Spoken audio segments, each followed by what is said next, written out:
ہمارے بزرگوں نے ہمیں بتایا کہ امام حسین کی شہادت اس طرح بیان کرو کہ نوجوانوں میں جذبہ جہاد پیدا ہو، عورتیں صبر کا پہاڑ بن جائیں، اس طرح شہادت ہم وہ والی۔ لیکن ایک بات ضرور ذہن میں رکھیں، یہ جو لوگ کہتے ہیں نا بڑے مظلوم تھے پانی نہیں آ سکا، میرے سے حوالہ دیکھے جس نے دیکھنا ہے، میرے سے حوالہ دیکھے، میرے سے۔ حضرت امام حسین میدان کربلا میں تھے تو تھوڑی سی جگہ کھود کے نا امام حسین نے تو خندق کھودی۔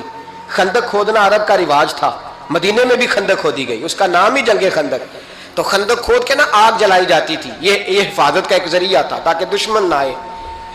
تو امام حسین نے اپنے خیمے کے سامنے خندق کھود کے اس میں آگ جلائی تاکہ پردہ رہے، عورتوں کے پاس کوئی دشمن نہ آئے۔ تو ایک شخص سامنے کھڑا ہو کے کہنے لگا حسین تو نے دنیا میں ہی آگ جلا لی ہے، معاذ اللہ ثم معاذ اللہ، کہنے لگا آگے تو آگ ملے گی، یہاں جلا لی ہے۔ تو امام حسین کہنے لگے میں حکم دیتا ہوں آگ کو کہ تجھے ابھی پکڑ لے۔ لوگ کہتے ہیں مظلوم تھے، میں حکم دیتا ہوں آگ کو تجھے ابھی پکڑ لے۔ یہ لفظ امام حسین نے کہے، میں 3 کتابیں تو میری لائبریری میں ابھی ہیں جن میں حوالہ ہے، 3 کتب سے، اور آج کل پرسوں کی کتاب نہیں، سینکڑوں سال پرانی۔ جب کہا نا میں حکم دیتا ہوں تو وہ آدمی گھوڑے سے نیچے گرا، گھوڑے سے نیچے گرا، اور گھوڑے کی رکاب کے اندر اس کا پیر الجھا، گھوڑا ڈر کے اتنا دوڑا کہ جا کے اس آدمی کو آگ میں پھینک دیا۔ امام حسین کے سامنے جل کے مر گیا۔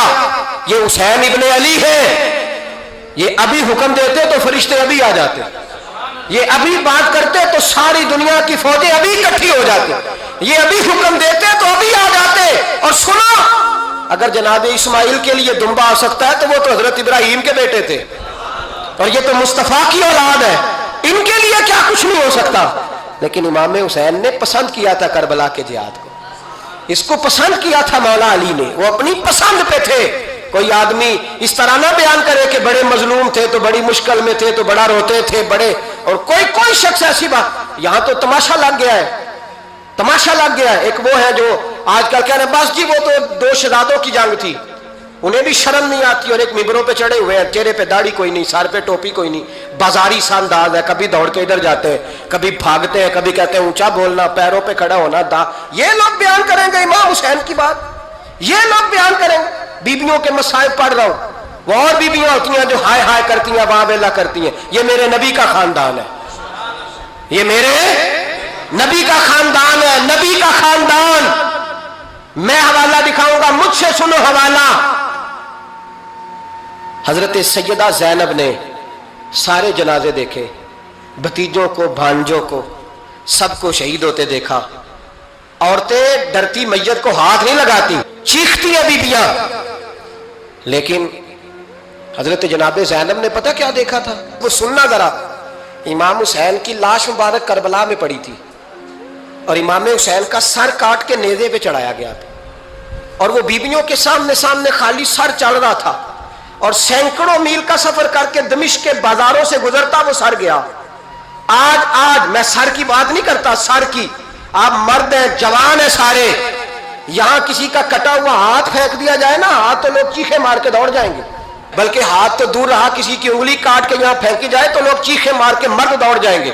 لیکن کٹا ہوا سر دیکھا، لاشیں دیکھے، یزید کا دربار آیا، بی بی صاحبہ کو نا ایسے عورتوں نے اپنے حالے میں لیا ہے، سیدہ زینب وہاں بیٹھ گئیں، تو جب بولا نا یزید دربار میں، کہنے لگا کہ دیکھو اللہ نے عزت والوں کو عزت دی، معاذ اللہ ثم معاذ اللہ، اور میرے مخالفین کا کیا حشر ہوا جب اس نے دیکھے نا، ایک آدمی مجبور ہے، مقہور ہے، اتنا لمبا سفر ہے، غربت ہے، پیاس ہے، بیماری ہے، کیا انداز ہے جب اس عالم میں یزید کے دربار میں اس نے گستاخی کی امام حسین کی۔ یہاں لوگ کہتے ہیں کسی کو کچھ نہ کہو، کہ کیوں نہ کچھ کہیں، جو سیدنا امام حسین کے بارے میں بات کرے گا زبانیں کھینچیں گے اس کی، جو صحابہ کے بارے میں بات کرے گا ہم کرنے دیتے ہیں؟ یہ کیا بات ہوئی؟ گستاخی کرنا، بے ادبی کرنا، یہ کون سا دین ہے؟ یہ تو تم بے دینی پھیلا رہے ہو۔ سنو، جب اس نے بے ادبی کی تو سیدہ زینب چپ نہیں رہی، بلکہ حضرت زینب بولی اور کھڑی ہوئی، اور آپ نے تلاوت کی قرآن مجید کی، اور آیتیں پڑھی، کہنے لگی وَتُعِزُّ مَن تَشَاءُ وَتُذِلُّ مَن تَشَاءُ بِیَدِکَ الْخَیرُ، اور آپ فرمانے لگی یزید تو کہتا ہے تیرے مخالفین پسپا ہو گئے، تجھے عزت ملی؟ آپ فرمانے لگے یہ تیرا دربار ہے نا، یہ تیرا سجا ہوا ہے نا، تیرا اس وقت ڈنڈا چلتا ہے نا، فرمانے لگی چند سال ٹھہر جا، تیرے اوپر لوگ لعنتیں برسائیں گے، اور فرمایا جب جمعے پڑھے جائیں گے تو لوگ میرے حسین کے نام کے خطبے پڑھیں گے۔ فرمایا آج یہ تیرا دربار ہے نا۔ حضرت نعمان بن بشیر صحابی رسول تھے، وہ کہتے ہیں میرے قریب ایک نابینا صحابی بیٹھا تھا، سنو سنو حوالہ میں دکھاؤں گا۔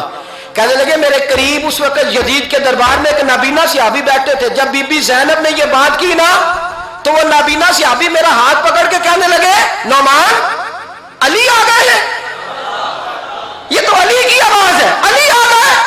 جبریل امی بول رہے ہوں جیسے، حکمت کے گوہر رول رہے ہوں جیسے، دربار دمشق میں وہ زینب کا خطاب منبر پہ علی بول رہے ہوں جیسے۔ کہنے لگے علی آ گئے، علی، یہ تو علی کی آواز ہے۔ جناب نعمان بن بشیر کہنے لگے نہیں، علی جب بولتے تھے تو بڑا رنگ ہوتا تھا، ابھی تو زینب کھل کے بول ہی نہیں رہی، ابھی تو زینب ستائی ہوئی ہے، ابھی تو زینب زخم کھا کے آئی ہے، ابھی تو زینب پیاسی ہے۔ کاش زینب تر و تازہ ہوتی، تو زینب خطبہ پڑھتی تو علی کی طرح گرجدار آواز نکلتی۔ یزید کے محل کانپتے، جبریل امی بول رہے ہوں جیسے، حکمت کے گوہر رول رہے ہوں جیسے، دربار دمشق میں بی بی زینب کا خطاب منبر پہ علی بول رہے ہوں جیسے۔ وہ مسکینوں کی طرح منتیں نہیں کر رہے تھے، ہائے پانی ان کا مزاج ہی نہیں تھا، بلکہ وہ دلیر لوگ تھے، دلیر، اور بر موقع بر محل بولتے تھے۔ یزید آیا دربار میں، جب یہ سارا قافلہ وہاں پہنچا تو یزید دربار میں آیا، اور جب وہ دربار میں آیا تو بادشاہوں کا طریقہ ہے، گاڑیاں اب ہمارے بادشاہوں نے روٹر والی گاڑیاں رکھی ہوئی ہیں، وہ یوں چلتی ہیں، شور ہوتا ہے پیچھے۔ اس زمانے میں کہا جاتا تھا با دبا ملاحظہ ہوشیار، پیچھے ہٹ جاؤ، نعرے لگنے لگے۔ تو یزید کا ایک ناخلف بیٹا امام زین العابدین سے کہنے لگا تیرا باپ کہاں ہے؟ دیکھ یہ میرے باپ دادا کے نعرے، دیکھ میرے باپ کے نعرے، تیرے کدھر ہے؟ ابھی یہ بات شروع اس نے کی تھی کہ دمشق کی جامع مسجد میں زور کی اذان ہو گئی، اور جب مؤذن نے کہا نا اشہد ان محمد رسول اللہ، تو امام زین العابدین اس کا ہاتھ پکڑ کے کہنے لگے یہ میرے نانا کے نعرے لگ رہے ہیں، اگر تیرا ہے تو بتا، یہ میرے نانا کے نعرے ہیں۔ اور فرمایا تیرے باپ کے 2-2.5 سال لگیں گے، میرے نانے کے قیامت کے بعد بھی لگیں گے، میرے نانے کے نعرے قیامت کے یہ لگتے رہیں گے، لگ رہے ہیں اور لگتے تھے اور لگتے رہیں گے۔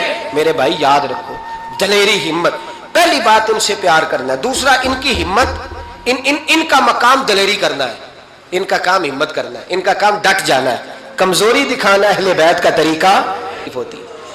حضرت عباس کے بازوؤں میں درد ہوتی ہے، جناب زینب پھر پریشان ہوتی ہیں کہ ہم تو اس بے حیائی کے خلاف لڑے اور امت ابھی یہ گند کر رہی ہے۔ جو چوکوں میں کھڑا ہوتا ہے نا عورتوں کو تاڑتا ہے، وہ یزید کے طریقے پہ عمل کرتا ہے۔ یہ دلائل ہے، آپ سوچ لیں، اندازہ کر لیں کہ ہم نے کس جماعت میں کھڑے ہونا ہے، اس لیے گند سارا نکالیں۔ امام حسین کا ایک پیغام آج اپنانا بڑا ضروری ہے۔ امام حسین نے سر سجدے میں کٹایا اور قرآن کی تلاوت نیزے کی نوک پہ بھی جاری رہی ہے، اس لیے آج کم از کم 10 نفل امام حسین کی سنت سمجھ کے ضرور پڑھیں گے انشاءاللہ۔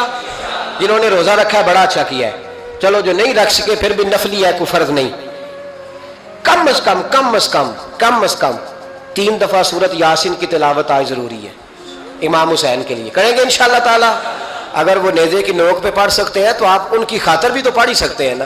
جس جماعت سے آپ کا تعلق ہے نا، اس جماعت کی امت مسلمہ کو ضرورت ہے۔ قیامت بھی 10 محرم کو ہی آئے گی، جمعے کا دن ہوگا، تو میں آج دل کو حاضر ناظر رکھ کے، اپنی طبیعت کو حاضر پا کے باشعور آپ کو کہہ رہا ہوں، جاگ کے سننا خدا کا واسطہ۔ آپ اس جماعت سے تعلق رکھتے ہیں، اگر کافر کے سامنے اسلام کا کوئی چہرہ پیش ہو سکتا ہے تو صرف سنی کا چہرہ پیش ہو سکتا ہے، ختم ہو گئی بات۔ ورنہ کوئی صحابی کا بے ادب ہے، کوئی اہل بیت نبوت کا، آج مجھے کہہ لینے دو، کھول کے کہہ لینے دو۔ لوگ دلیلیں دیتے پھرتے ہیں، کہتے ہیں جی ایک وہ پینٹ کوٹ والا مولوی ہے، اس نے اینک بھی لگائی ہے، داڑھی بھی رکھی ہے، پینٹ کوٹ بھی پہنتا ہے، اس نے جی 1500 بندہ ایک دن مسلمان کر دیا، ایک دن 1000 مسلمان کر دیا، پر پتہ ہے وہ بدبخت کہتا کیا ہے؟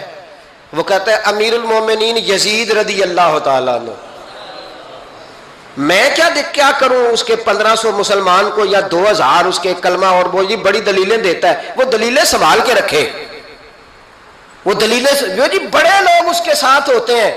تو کربلا کے موقع پر زیادہ لوگ یزید کے ساتھ تھے. زیادہ لوگ, ہم کثرت کے قائل نہیں, ہم حق کے قائل ہیں. ہم اب چھوڑ دو بات, دلائل کی طرف آؤ. عجیب تماشا ہے. اور ایک مولوی صاحب اس کی حمایت کر رہے تھے, کہتے نہیں بندہ ٹھیک ہے, وہ بھول گیا تھا, اصل میں قصور عبید اللہ ابن زیاد کا تھا, اصل میں غلطی عمر بن سعد کی تھی, تو یزید کو زیادہ الزام نہیں دینا چاہیے. میں نے کہا بڑی تمہاری قریبی رشتہ داری ہے یزید کے ساتھ, تو اللہ سے دعا کیوں نہیں مانگتے کہ تمہارا حشر یزید کے ساتھ کرے؟ مانگنی چاہیے نا دعا. کیا خیال ہے آپ کا؟ ہم الحمدللہ جمعے والے دن مسجد میں بیٹھ کے دعا کرتے ہیں, یا اللہ ہمارا حشر امام حسین کے غلاموں میں کرنا.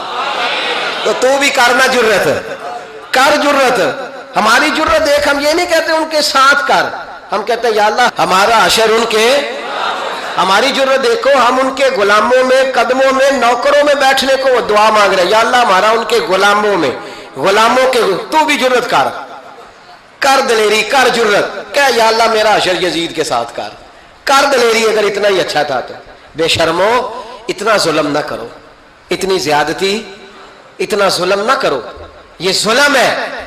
امام حسین جمعے والے دن خطبہ پڑھنے لگے, جمعے سے پہلے امام حسین نے خطبہ پڑھا, اور آپ نے ایک جملہ کہا جو ہمیشہ یاد رکھا جائے گا.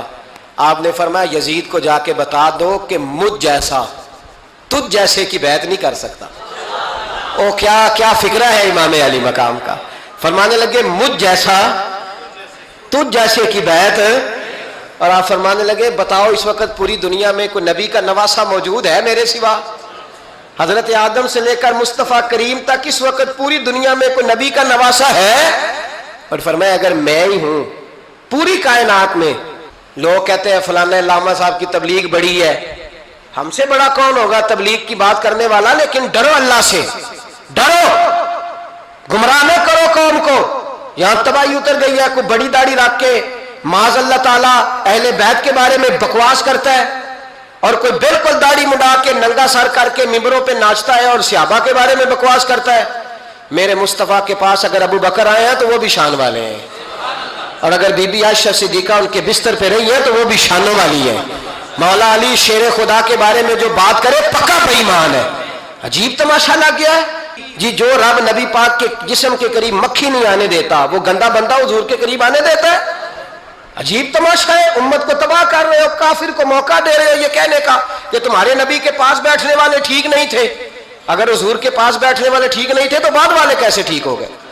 تو یہ باز آنا چاہیے ان بے شرموں کو. یہ امت میں تفرقہ ڈالتے, بے حیائی کرتے. سنو اور یاد رکھو, حضرت امام حسین نے خطبہ پڑھا نا جب جمعے والے دن, فرمایا مجھے پہچانو تو میں کون ہوں؟ تو عمر بن سعد بولا, پکے نمازی بولے. عمر بن سعد کہنے لگا حسین جلدی کر, ہمارا جمعہ لیٹ ہو رہا ہے. بلے ہو نمازیو, جلدی کر ہمارا. آئے ہائے کیا نماز ہے. یعنی نبی پاک کے نواسے کو شہید کریں گے اور شہادت کے بعد جمعہ پڑھیں گے اور نماز میں کہیں گے اللہم صلی علی محمد و علی آل محمد. ان کو شہید کر کے قتل کر کے جمعے کا خطبہ دیا جا رہا ہے اور نماز پڑھی جا رہی ہے اللہم صلی علی محمد و علی. تو میرا سنی بڑا بھولا ہے, کہتا ہے جی وہ زیادہ نمازیں پڑھتے ہیں. تو زیادہ نمازیں تو عمر بن سعد بھی پڑھتا تھا. تو بھولا او خدا کے. دیکھیں نا جتنی نماز کی اخلاق کی بات شاید میں کرتا ہوں, آپ کو جماعت میں کم لوگ ملیں گے, لیکن یاد رکھنا نماز عقیدہ نہیں, روزہ عقیدہ نہیں. عقیدہ حسین ہے, عقیدہ حسن ہے, عقیدہ علی ہے, عقیدہ عثمان غنی ہے, عقیدہ عمر فاروق ہے. میں اس شخص کو کیا کروں؟ مجھے اس شخص کی کیا ضرورت ہے جو ممبر پہ بیٹھ کے کہتا ہے حسین ابن علی باغی تھے؟ وہ شخص, اس کی نماز روزہ حج زکات دیکھا جائے گا. آؤ قرآن مجید سورہ شورا آیت نمبر 23, گھر جا کے قرآن مجید کھولو, یہ والی آیتیں بھی پڑھا کرو, یہ والی بھی کھولا کرو. صحابہ جمع ہو کے نبی پاک کے پاس آئے, عرض کی یا رسول اللہ صلی اللہ علیہ وسلم آپ کے خرچے زیادہ ہیں, آمدن کا ذریعہ کوئی نہیں. جس طرح آج لوگ ہر پیر صاحب سے نہیں پوچھ رہے, علامہ صاحب سے, کہ آپ کام کوئی نہیں کرتے, کپڑے پھر بھی سفید پہنتے ہیں, کیا ذرائع آمدن ہے, پھر بھی آپ گاڑی میں گھومتے ہیں. ہمارا تو پروگرام تھا مولوی بھوکا مر جائے, پر اس کے پاس آتے ہیں تو یہ تازی چائے پلاتا ہے. کیا مطلب, کس طرح کا رویہ ہے؟ صحابہ کے بار وہ یہ نہیں سوچتے تھے آتے کام، وہ کہتے تھے آگے بڑھ کے حصہ ڈالیں. وہ سارے آگے بڑھے، کہا یا رسول اللہ صلی اللہ علیہ وسلم اخراجات زیادہ ہیں، ذرائع آمدن بظاہر کوئی نہیں، نذرانوں پہ اعتراض نہ کیا کرو. نذرانہ دینا نبی پاک کی سنت ہے، نذرانہ قبول کر لینا نبی پاک کی، بولو، حضور کی سنت ہے. تو صحابہ جمع ہو کے آئے، ایک جگہ پہ میٹنگ کی، کہا تھوڑے سے پیسے ہر مہینے پیش کریں گے. تو حضور سے بات کون کرے گا پیسوں کی؟ کہا ہم نے نہیں کرنی، نبی پاک کے چچا جناب عباس کریں گے. حضرت عباس رضی اللہ تعالیٰ عنہ کے ذمہ لگایا گیا. جناب عباس آئے، حضرت عباس رضی اللہ تعالیٰ عنہ پیسے لے کے آئے، اور سیانے بندے تھے، انہوں نے بڑی سمجھداری والی، عقل مندی والی بات چھیڑی. یہ نہیں کہا کہ حضور ہم یہ نذرانہ دیں گے. کہنے لگے یا رسول اللہ ہمیں پتہ ہے آپ کی مذہبی مصروفیت اتنی ہے کہ آپ کو ٹائم نہیں ملتا کاروبار کرنے کا، اگر آپ کام کریں گے تو پھر آپ کس طرح کر کے دین کا کام ہو سکے گا. اور یا رسول اللہ آپ نے جو ہمارے لیے کیا ہے اس کا ہم بدلہ نہیں دے سکتے، ایک حرف کا بدلہ نہیں دے سکتے. حضور یہ تھوڑا سا نذرانہ ہر مہینے لایا کریں گے، قبول کر لیں. نبی پاک کے سامنے رکھا ہی تھا کہ اللہ کا قرآن بول پڑا، کا کل لا اسألکم علیہ اجرا، محبوب ان سے فرما دو کہ میں نے تمہارے لیے بڑی تکلیف سہی ہے، پر میں تم سے کوئی اجر نہیں مانگتا، تم سے کوئی اجر نہیں مانگتا. ہاں اگر تم نے کچھ کرنا ہے الا المودۃ فی القربى، تو میرے قریبیوں سے پیار کرتے رہنا، میری ختیجہ سے پیار کرنا، میری عائشہ کا ادب کرنا، میرے قریبیوں کا احترام کرنا. یا رسول اللہ ازواج تو گھر میں ہے ہی، قریبی کوئی اور بھی خاص ہے جس کا ادب کرنا ہے؟ تو نبی پاک نے فرمایا ہاں علی، فاطمہ، علی اور فاطمہ کی اولاد. فرمایا ان کا ادب کرتے رہنا، اس کا مطلب یہ ہوگا کہ تم نے میرے ساتھ بڑا ہی اچھا سلوک کیا ہے. کہا ان کا ادب کرنا، جناب علی، سیدہ فاطمہ، اور دونوں کی ان کا ادب کرنا فرائض دین، اہل بیت کا ادب کرنا فرائض